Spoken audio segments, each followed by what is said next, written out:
देख रहे हैं अंबर टाइम्स। संविदा स्वास्थ्य कर्मचारियों की चल रही हड़ताल हर दिन आंदोलन के माध्यम से रोचक बनाई जा रही है। सोमवार को गुलाब चक्कर परिसर में आंदोलनकारी संविदा कर्मचारियों ने प्रदर्शन किया। बाद में सभी कर्मचारी समीप के शिव मंदिर पहुंचे और एक लोटा जल हर समस्या का हल के तहत शिवलिंग का जलाभिषेक किया।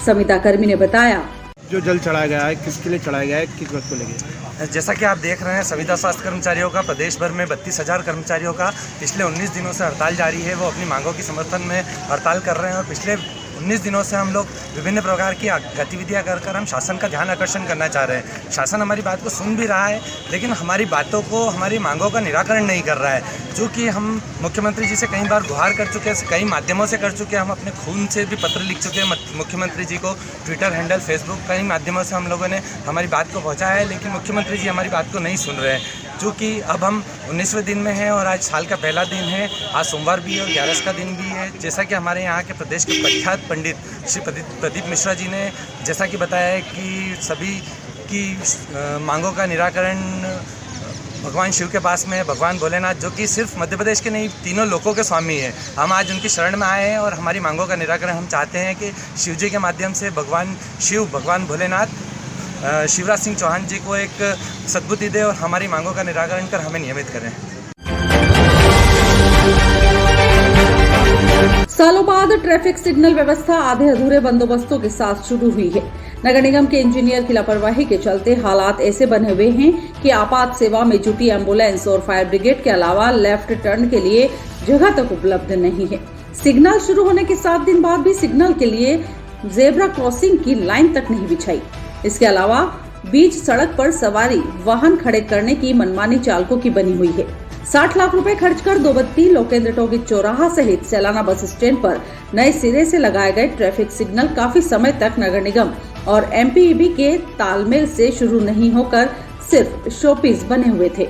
आमजन की राशि का दुरुपयोग होने का मामला जब मीडिया की सुर्खियों में आने के बाद हरकत में आए जिम्मेदारों ने सिग्नल तो चालू कर दिए, लेकिन आधे अधूरे बंदोबस्त के साथ। इससे ट्रैफिक सिग्नल की उपयोगिता सार्थक साबित नहीं हो पा रही है। चौराहों पर लगे सिग्नल के सामने जेब्रा क्रॉसिंग नहीं होने से चालक नियमानुसार वाहन नहीं रोक रहे, जिससे यातायात कर्मी और चालकों के बीच कई बार बहस की स्थिति भी निर्मित होती है। वहीं सवारी वाहन सिग्नल पार करते ही बीच सड़क पर सवारी उतारने और चढ़ाने का काम कर नियमों का माहौल उड़ा रहे हैं। शहर के 3 प्रमुख व्यस्ततम चौराहा, लोकेंद्र टॉकीज, दोबत्ती और सैलाना बस स्टैंड पर करीब 60 लाख रुपए की लागत से भोपाल की सेंसिक्योर इंटीग्रेटेड सॉल्यूशन कंपनी ने सिग्नल लगाए हैं। बता दें कि 4 माह पूर्व सिग्नल लगाने के बाद निगम और एमपीईबी के आपसी तालमेल के अभाव में धूल खाते हुए नजर आए। इसके बाद दिसंबर माह के अंतिम सप्ताह में जैसे तैसे सिग्नल शुरू हुए तो उनकी कमियों को नगर निगम नजरअंदाज कर सिर्फ औपचारिकता निभा रहा है। ट्रैफिक डीएसपी अनिल कुमार राय ने बताया, सर ट्रैफिक सिग्नल चालू हो चुके हैं, क्या बात जो जेब्रा क्रॉसिंग नहीं बन पाई है, क्या समस्या आ रही है लोगों को? पास से भी लोग निकल जाते हैं।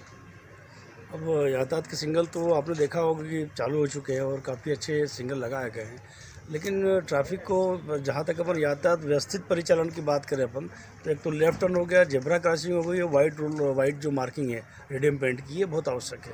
तो अभी मेरी कमिश्नर साहब से बात हुई तो उनका कहना था कि इसमें हम लोगों ने टेंडर प्रोसेस कर दिया गया है, विद इन ए वीक इसको हम लोग भी पूरा कर लेंगे। तो लेफ्ट टर्न विकसित करने से क्या होगा कि सामने अगर रेड सिग्नल रहेगा तो लेफ्ट टर्न के लिए आराम से एम्बुलेंस या कोई भी वाहन है, जो भी वाहन आराम से निकल पाएगा इसमें। सर वहाँ पे कोई दुकानों पर पार्किंग की व्यवस्था भी नहीं है। दुकानें तो वैसे जो जहाँ सिंगल हैं उसके लेफ्ट टर्न जब विकसित कर दिए जाएंगे तो ये समस्या का भी हल हो जाएगा। और जो बड़ी बड़ी अगर वहाँ पे कोई ऐसे दुकान है जिनके अंदर पार्किंग नहीं है तो उसके लिए भी हमने मीटिंग में बात करी है कि उसको या तो बेसमेंट पार्किंग या अन्य पार्किंग व्यवस्था उसकी करवाई जाए। नशेड़ी अपना शौक पूरा नहीं होने पर अब मारपीट कर रुपए भी छीनने लगे हैं। दिलबहार चौराहे पर रविवार की रात झंडू किस्म के 4-5 लोगों ने एक व्यक्ति के साथ मारपीट कर रुपए छीन लिए। मारपीट में जावरा फाटक स्थित गोहरे की चाल निवासी रमेश पिता अमरचंद्र मकवाना घायल हुए हैं, जिनके सिर पर चोट लगी है। झंडू मारपीट कर 1200 रुपए भी झपट कर ले गए। जिला अस्पताल में भर्ती होकर उपचार करवा रहे घायल रमेश मकवाना ने बताया। रमेश, कहाँ रहते हो? गोरे की चाल। किसने मारा आपको? कौन लोग थे हो? शक्ल से जानते, नाम से नहीं। क्या करते हो? डंडू में। कहाँ रहते हैं? मैं नहीं, वो लोग कहाँ रहते हैं? नहीं कहते रहा, शक्ल से जानता हूँ, अनजान व्यक्ति है मतलब। आप कहाँ जा रहे थे? मैं तो वहीं था, मतलब दिलबार चौराहे पे। फिर उन्होंने पैसे ऐसे छीनने की कोशिश करी, 1200 रुपये मेरे निकाल लिए। फिर एक मारा। आप कहाँ से आए थे? मैं तो वहीं ना गोरे की चाल में, तो मैं चौराहे पे भी था। मैं हमारे बड़े जीजा वगैरह सभी। कछुए की चाल से चल रहे सुभाष नगर रेलवे ब्रिज का निर्माण कार्य अब गति पकड़ सकता है।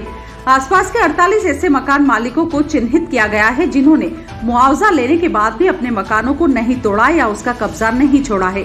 सेतु निगम ने इसका सर्वे करने के बाद नोटिस जारी करते हुए इन्हें 7 दिन का अल्टीमेटम दिया है। इस अवधि में इन्होंने अपना कब्जा नहीं छोड़ा या मकान नहीं हटाया तो प्रशासन का बुलडोजर चलना तय है। मुआवजा लेने के बाद भी कब्जा जमाए बैठे इन सभी 48 लोगों पर अब प्रशासन और सेतु निगम बुलडोजर चलाने की तैयारी कर रहा है। नोटिस जारी हुए करीब 1 महीना होने आया है, लेकिन मुआवजा लेने वालों ने न तो कब्जा छोड़ा और न ही जिम्मेदार बुलडोजर चलाने की हिम्मत जुटा पा रहे हैं। ब्रिज निर्माण के दायरे में आने वाले 109 मकानों को तोड़ने या उनका कुछ हिस्सा तोड़कर इसके बदले मुआवजा देने की प्रक्रिया भी पूरी कर ली गई है। मुआवजा राशि का वितरण राजस्व सर्वे और गाइडलाइन के अनुसार करते हुए उनके खातों में राशि जारी की गई है। इसके बाद भी इस समय 48 ऐसे मकान मालिक हैं, जिन्होंने या तो अपने मकान पूरी तरह हटाए नहीं है या हटाए हैं तो कुछ हिस्सा ही हटाया है। निर्माणाधीन ब्रिज का एस्टीमेट 25.26 करोड़ रुपए था, जो रिवाइज एस्टीमेट 34.55 करोड़ हो गया, जबकि ब्रिज की लागत 14.96 करोड़ रुपए बताई गई थी। अब तक निर्माण के पहले 12.80 करोड़ रुपए का मुआवजा बांटा जा चुका है। सब कुछ होने के बाद भी सुभाष नगर ओवरब्रिज का निर्माण थमा हुआ ही है, जिससे इस क्षेत्र के रहवासी क्षेत्रों के लोग करीब 3 सालों से परेशान हो रहे थे। दूसरी तरफ इस ओवरब्रिज के बाद शुरू किए गए सागोद रोड ओवरब्रिज का निर्माण कार्य तेजी से आकृति लेता नजर आने लगा है। केंद्र सरकार की नई पेंशन योजना का लगातार विरोध किया जा रहा है। सरकार ने 1 जनवरी 2004 को पेंशन योजना लागू की थी। सरकार की नई पेंशन योजना का लगातार भारतीय रेल कर्मचारी पुरानी पेंशन संघर्ष समिति विरोध कर रही है। रविवार की देर शाम समिति ने हाथों में काली पट्टी बांधकर हाथों में कैंडल लेकर कैंडल मार्च निकाला। रेलवे अस्पताल से निकला यह मार्च रेलवे स्टेशन पहुंचा और सरकार की योजना का विरोध कर पुरानी पेंशन योजना लागू करने की मांग की।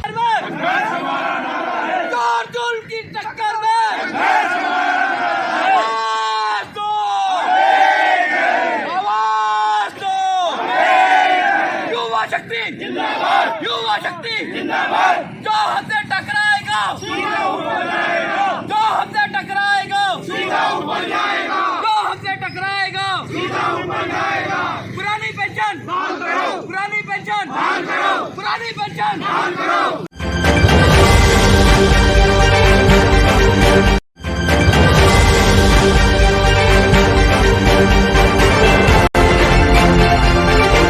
आप देख रहे हैं अंबर टाइम्स।